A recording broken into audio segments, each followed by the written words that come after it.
வியூக வகுப்பாளர்களை வச்சா ஈஸியாக வெற்றி பெறலாம் அப்படின்னு சொல்கிறாங்க. இது சரியான போக்கு. அப்போ வெற்றி தான் அவங்க நோக்கம்னா சேவை கிடையாது. சீமானும் குரல் கொடுத்துக்கிறாரு. ஆனால் சீமானுக்கு விஜய்க்கு ஒன்றும் பேச வரலன்னு நினைக்கிறேன். மீடியா வந்து எல்லாம் சின்ன கட் பீஸாக போட்டு சீமான் காலி பண்ணுறாங்க. அதில் காலி பண்ண தான் நினைப்பாங்க, ஆனால் காலி ஆக மாட்டார்.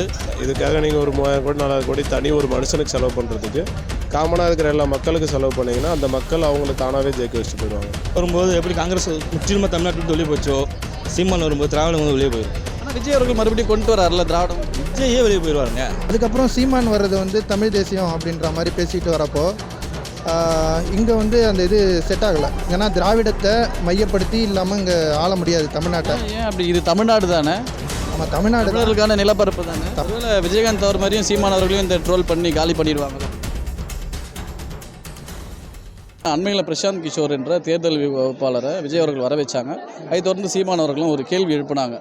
திமுகவும் இதை தான் பண்ணாங்க. பல ஆயிரம் கோடி செலவு பண்ணி தேர்தல் வியூகம்ன்ற பேரில் ஒரு கார்ப்பரேட் கம்பெனிக்கிட்ட கொடுத்து வெற்றி பெற்றாங்க.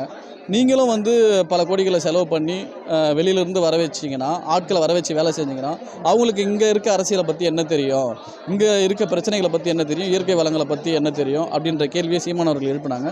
மக்களாகி நீங்கள் எப்படி பார்க்குறீங்க? சீமான் அவர்கள் எழுப்பிய கேள்வி எப்படி பார்க்குறீங்க? சீமானோட கேள்வி வந்து ரொம்ப சரிங்களா? ஏன்னா ஒரு வடமாநிலத்திலேருந்து ஒருத்தர் வந்து நமக்கு தமிழ்நாட்டுக்கு நமக்கு தேவையான அரசியல் அவங்க சொல்லிக் கொடுக்கணும் அவசியம் கிடையாது. இங்கே உள்ளவங்களுக்கே அரசியல் தெரியும். விஜய்க்கு வந்து இது வரைக்கும் என்கிட்ட கேட்டிங்கன்னா ஒரு அரசியல்லாம் அவ்வளோ நாலேஜ்லாம் கிடையாது. அவர் ஒரு சினிமா பின்புலம் ஒருத்தர் டேரக்டர் பண்ணுறாப்புல, அது அப்புறம் நடித்து வெளியே வராப்புல. இப்போ கூட ஒரு பெரிய இது கூட பண்ணி கொடுத்தா மீட்டிங் போட்டார் விக்ரவாண்டியில். பயங்கர மகிழ்ச்சியாக இருந்துச்சு. ஆனால் அது யாரோ எழுதி கொடுத்த ஸ்கிரிப்ட் தான். அங்கேயே அவர் தமிழ் தேசியமும் திராவிடம் இரு கண்கள் நேரம் முடிஞ்சு போச்சு. அங்கே தமிழ்நாட்டில் இருக்கும் திராவிட அரசியல் இங்கே ஆட்சியில் இருக்காங்க. தமிழ் தேசியம் திராவிடமும் ஒரு கண்ணுன்றார். இதில் என்ன தப்பு இருக்குது? திராவிடமே கிடையாதுங்க. தமிழ்நாடு இது தமிழ் தேசியம். இப்போ நீங்கள் முதலமைச்சர் திராவிட தேசியம் தான் சொல்லுவார், திராவிட மாடல் தான் சொல்லுவார். இங்கே யார் திராவிடம்? இந்த கேள்விக்கு யார் பதில் சொல்லுவாள்? நாங்களும் தமிழர் தானே, நீங்கள் தமிழர் தானே.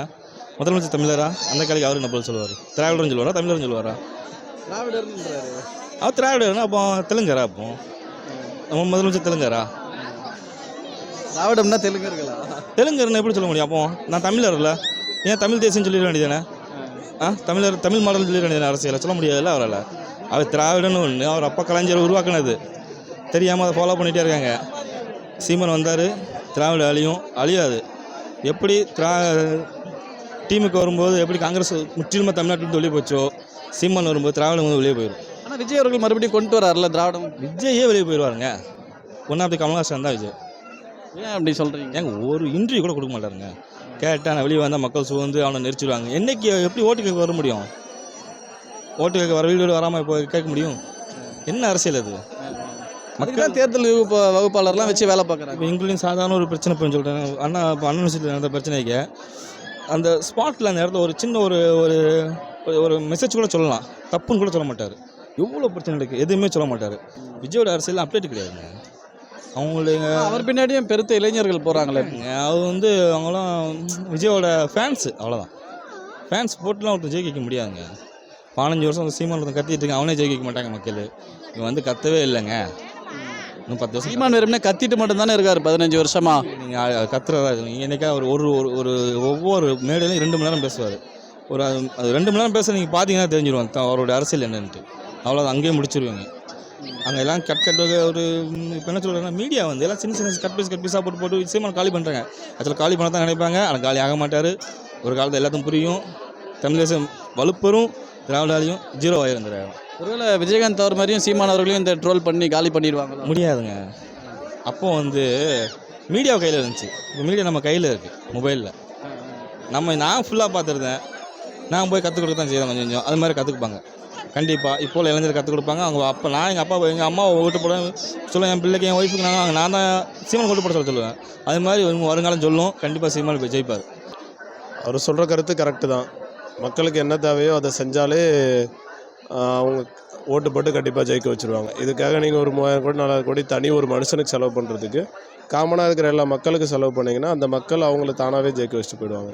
ஸோ இதுக்கு வியூகம் வகுக்கணும், அந்த வியூகத்துக்காக ஒரு ஆளை கொண்டு வரணும் அப்படிங்கிற அவசியமே கிடையாது. அப்படின்றது அவசியம் இல்லை. ஒரு சிலர் என்ன சொல்கிறாங்கன்னா, வியூக வகுப்பாளர்களை வச்சா ஈஸியாக வெற்றி பெறலாம் அப்படின்னு சொல்கிறாங்க. இது சரியான போக்கு. அப்போ வெற்றி தான் அவங்க நோக்கம்னா சேவை கிடையாது. இப்போ சேவையா வெற்றியாங்கிறது தான் நீங்கள் இங்கே பார்க்கணும். அவங்க சேவைக்காக வராங்க அப்படின்னா மக்களுக்கு பண்ண போகிறாங்க, வெற்றிக்காக வராங்க அப்படின்னா வியூக வகுப்பாளர் வச்சு தான் பண்ணுவாங்க. இதுதான் டிஃப்ரெண்ட். எதுனா தேவை தமிழக மக்களுக்கு எது தேவை? இப்போது காமனாக எல்லாருக்குமே சேவை தான் தேவை. சேவைன்னு சொல்கிறத விட யார் யாருக்கு எங்கே போகிறது என்ன பண்ணுறது அப்படிங்கிறது எதுவும் தெரியாமல் இருக்குது. ஆக்சுவலாக படிச்சுட்டு எங்கே ஒர்க் பண்ணுறது என்ன ஒர்க்கு போகிறது அப்படிங்கிறது தெரியல. ரொம்ப வருஷமாக ஆட்சி பண்ணுறேன்னு சொல்லி ஏதோ ஒன்று பண்ணி வச்சிட்டாங்க. இதை மாற்றணுன்னா இன்னொரு 50 வருஷம் ஆகும் மாற்றுறதுக்கு. ஸோ யார் வந்தாலுமே இருக்கிறவங்களுக்கு என்ன பண்ணால் அட்லீஸ்ட் கொஞ்சம் அடுத்த லெவல் போவாங்கன்னு பார்த்தா அதை பண்ணுறது தான் கரெக்டாக இருக்கும். போன வச்சு திமுகவில் வந்து ஆலோசனை இருந்தார். இப்போ விஜய் கூட நாளைக்கு வேறு யாராவது கூட இருப்பார். அப்போ வந்து ஓட்டு எலெக்ஷன் மக்களுடைய எதிர்பார்ப்பு இதாகிடல, கேள்விக்குறியாயிரல. இல்லை இந்த மாதிரி தேர்தல் வியூகம் வச்சு ஆலோசனை கேட்டு வெற்றி பெற்றுட்டு மக்களுக்கு நல்லது செஞ்சுக்கலாம்ல. ஆமாம், வெற்றி பெற்று மக்களுக்கு இல்லை, இங்கே என்ன பிரச்சனைன்னு அவங்களுக்கு தெரியாது. அவங்க வந்து ஜெயிக்கிறதுக்கு என்னென்ன போராடோ அதை தான் முதல்ல முன்னிருப்பாங்க. மக்களுடைய பிரச்சனை வந்து கொண்டு வரது நாம் தான், நம்ம ஊரில் நாம் தான் கொண்டு வர முடியும். அவங்க வந்து திமுகவுக்கு என்ன சொன்னாங்க, இங்கே என்ன சொன்னாங்க, நாளைக்கு விஜய் கூட என்ன சொன்னாங்க, நாளைக்கு பாஜக கூட இருப்பாங்க. அவங்க ஸோ அவங்கள வச்சுக்கூடாது, அவங்கள வச்சுக்கூடாது. நம்மளுடைய இதில் தான் போகணும். நம்ம எப்படி பார்க்குறீங்க விஜய் அவர்களுடைய இந்த ஒரு வருட வருகை, அவருடைய செயல்பாடுகள் எப்படி பார்க்குறீங்க? ஒரு மாற்றமாக அவரை எதிர்பார்க்கலாமா? மாற்றமானா முதல்ல மாற்றன்றதில் முதல்ல அவமானத்தை சந்திக்கணும். எல்லா அரசியலும் அவமானத்தை சந்திக்கணும். அதெல்லாம் இருந்தால் தான் இங்கே வந்து தேர்தல் நிற்க முடியும். எதுவுமே அவமானத்தை எதுவுமே பண்ணாமல் நிற்க முடியாது. ஏன் களத்துக்கு வரலையா விஜய் அவர்கள்? களத்துக்கு வந்துக்கிறார். இன்னும் போராட்டம், மக்களுடைய பிரச்சனை, மக்களை சந்திக்கல. இன்னும் மக்களோட மக்களாக இருக்கணும். விஜயகாந்த் இருந்தார், விஜயகாந்த் இறங்கி போராடினார். எதிர்கட்சி ஜெயலலிதா இருக்கும்போது நேர்மையாக குரலை கொடு, அந்த மாதிரிலாம் குரலை கொடுக்க முடியாது யாராலையும். விஜய் அவர்கள் கொடுக்க மாட்டார். இப்போ தானே வந்திருக்காரு. இப்போ வந்துக்கிறா இருந்தாலும் ஸ்டார்டிங்காக அந்த பவர் இல்லையே, பவர் இல்லை, அந்த குரல் பவர் கிடையாது. சீமானும் குரல் கொடுத்துக்கிறாரு. ஆனால் சீமானுக்கு விஜய்க்கு இன்னும் பேச வரலன்னு நினைக்கிறேன். சீமான் அளவுக்கு பேச வரல ஒன்றும் அவருக்கு. இது வந்து போன டிஎம்கே கவர்மெண்ட் கூட பிரசாந்த் கிஷோரை வந்து மறைமுகமாக வந்து செயல்படுத்தி தான் மேக்ஸிமம் இது பண்ணாங்க, நேரடியாகவே செயல்படுத்தினாங்க. அதனால் இப்போ இருக்கிற காலகட்டத்துக்கு தேர்தல் வியூகம் வந்து சரின்னு தான் எனக்கு தோணுது. இருந்தாலும் அத்தியாவசியம் கிடையாது. ஒரு 3000 கோடி கிட்டத்தட்ட அவங்க இன்வெஸ்ட்மெண்ட் பண்ணாங்க டிஎம்கே. அப்படி இன்வெஸ்ட்மெண்ட் பண்ணவங்க ஆட்சிக்கு வந்ததுக்கப்புறம் அதை எடுக்க பார்ப்பாங்களா, இல்லை மக்களுக்கு சேவை செய்ய பார்ப்பாங்களா? கண்டிப்பாக எடுக்க தான் பார்ப்பாங்க. இப்போ அதையே விஜய் அவர்களும் பண்ணுறாருல்ல, அப்போ அவரும் சேவை செய்ய பார்ப்பாரா இல்லை எடுக்க பார்ப்பாரா? இப்போ என்னென்னா நமக்கு வந்து டிஎம்கே கவர்மெண்ட், ஏடிஎம்கே கவர்மெண்ட்னு ஒரு கவர்மெண்ட் செக்டர் நம்ம தமிழ்நாட்டை ஆண்டுக்கிட்டு இருந்தது. அதுக்கப்புறம் ஒரு மாற்று கட்சி ஆளணும் அப்படின்ட்டு தேமுதிக இது பண்ணாங்க. தேமுதிகவில் விஜயகாந்த் இறந்ததுனால அந்த கட்சியும் முடங்கிட்டு, அதுக்கப்புறம் சீமான் வர்றது வந்து தமிழ் தேசியம் அப்படின்ற மாதிரி பேசிட்டு வரப்போ இங்கே வந்து அந்த இது செட் ஆகலை. ஏன்னா திராவிடத்தை மையப்படுத்தி இல்லாமல் இங்கே ஆள முடியாது தமிழ்நாட்டை. ஏன் அப்படி? இது தமிழ்நாடு தானே. ஆமாம், தமிழ்நாடுக்கான நிலப்பரப்பு தானே, தமிழர்களுக்கான நிலப்பரப்பு தான். இருந்தாலுமே நம்ம மற்ற மாநிலங்களை ஒப்பிடுறப்போ திராவிட கட்சிகள் வந்து ஓரளவுக்கு பெட்டராக தான் நமக்கு இடஒதுக்கீட்டுலையும் சரி மற்ற நல்ல விஷயங்கள்லையும் நல்லா தான் ஆண்டுக்கிட்டு இருக்காங்க. இப்போது நீங்கள் தமிழ் தேசியன்னு ஃபுல்லாக ராவாக கொண்டு வர்றது இங்கே தமிழ் மக்களை இல்லைண்ணா. இப்போ ஒரு சீமான் அவர்களே இங்கே யார் வேணாலும் வாழுங்க, நாங்கள் தான் ஆளுவோன்னு சொல்கிறாரு. அதில் என்ன தப்பு இருக்குது? அதில் எந்த தப்பும் கிடையாது. இப்போ நீங்கள் திராவிடத்தை அவ்வளோ மூர்க்கமாக எதிர்க்கணும்னு என்ன இருக்குது? திராவிடத்தால் அடைஞ்ச நன்மைகள் இருக்குல்ல, தீமைகள் ஒரு பக்கம் இருக்கட்டும், அடைஞ்ச நன்மைகளை எடுத்து பெரும்பான்மையே இருக்குது, அதனால் நான் எதிர்க்கிறேன் அப்படின்னு சொல்கிறாரு. இருக்கிற அமைச்சர்களில் கிட்டத்தட்ட 9 பேர் வந்து பிற மொழியாளர்கள் இருக்கிறாங்க. பெரும்பான்மையான தமிழ் சமூகத்தில் இங்கே யாருமே எந்த அதிகாரத்திலும் இல்லை அப்படின்னு ஒரு தமிழ் மகனாக அவர் கேள்வி எழுப்புறாரு. அது சரியானது தானே? இந்த நிலப்பரப்பில் இங்கே இருக்கிற மக்களுக்கு தானே முன்னுரிமை கொடுக்கணும். ஓகே, நீங்கள் அதுதான், அது வந்து யாருமே புறந்தள்ள மாட்டாங்க. இருந்தாலுமே ஒரு கட்சின்னு வரப்போ அது தமிழ் தேசியத்தை இது பண்ணுறாங்க. தமிழ் தேசியத்தை இது பண்ணல, சீமானை புறந்தள்ளுறாங்கன்னு நான் நினைக்கிறேன். ஏன்னா தமிழ்நாட்டில் திராவிட கட்சிகள் என்ற ஐடியாலஜியை கொண்டு வந்து நம்ம ஆட்சி பண்ணுறப்போ மேக்சிமம் மக்களை கவர்ந்துடலாம். அதுதான் என்னோட கருத்து. எவ்வளோ பிறமொழியாளர்கள் இங்கே அதிகமாக இருக்கிறாங்களோ? பிறமொழியாளர்கள் இருக்கிறாங்க, அதை அக்செப்ட் பண்ணிக்கணும்.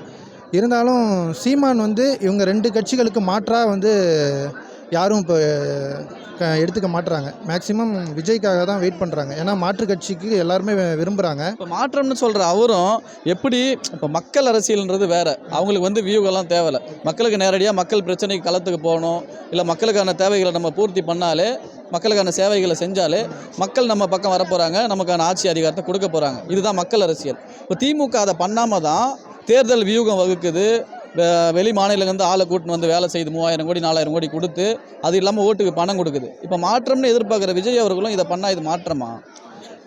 என்னென்னா ஒரு அரசியல் கட்சி இப்போ தான் ஸ்டார்ட் பண்ணி 1 இயராக தான் அது இம்ப்ளிமெண்ட் பண்ணியிருக்காரு மேக்ஸிமம்.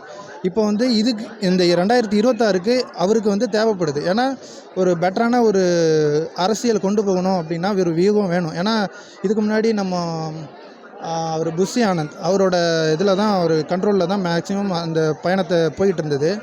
இன்னும் பெட்டராக ஆக்கணும் அப்படின்றதுல அவர் குறியாக இருக்கார். மேக்ஸிமம் நமக்கு என்ன நல்லது பண்ணணும், வியூகம் இருக்கட்டும், இல்லை மக்களுக்கு நல்லது பண்ணணும், எல்லாருக்கும் வெளிப்படையாக தெரிஞ்சுட்டு எல்லார்ட்டையும் சோஷியல் மீடியா இருக்குது அப்படின்றப்ப எல்லாரும் என்ன தான் வியூகம் பண்ணாலும் எது சரி எது தப்புன்னு மக்கள் வந்து புரிஞ்சுப்பாங்க. அதனால் அந்த வியூகன்றது அவருக்கு இந்த டைமில் தேவைப்படுறது கட்டாயமாக தான் இருக்குது. ஏன்னா நமக்கு வந்து மாற்று கட்சி மாற்று அரசியல் கண்டிப்பாக இந்த நிலத்தில் தேவை. அது எப்படிப்பட்ட கட்சியாக இருந்தாலும் அது சீமானோ விஜயோ யாராக இருந்தாலும் அதை நம்ம அக்செப்ட் பண்ணிக்கணும். கெட்டது பண்ணால் தெரிஞ்சிடும், நல்லது பண்ணால் அதை அக்செப்ட் பண்ணிக்கணும். வியூகம் கண்டிப்பாக தேவை தான். ஓகே, நன்றி. ஓகே.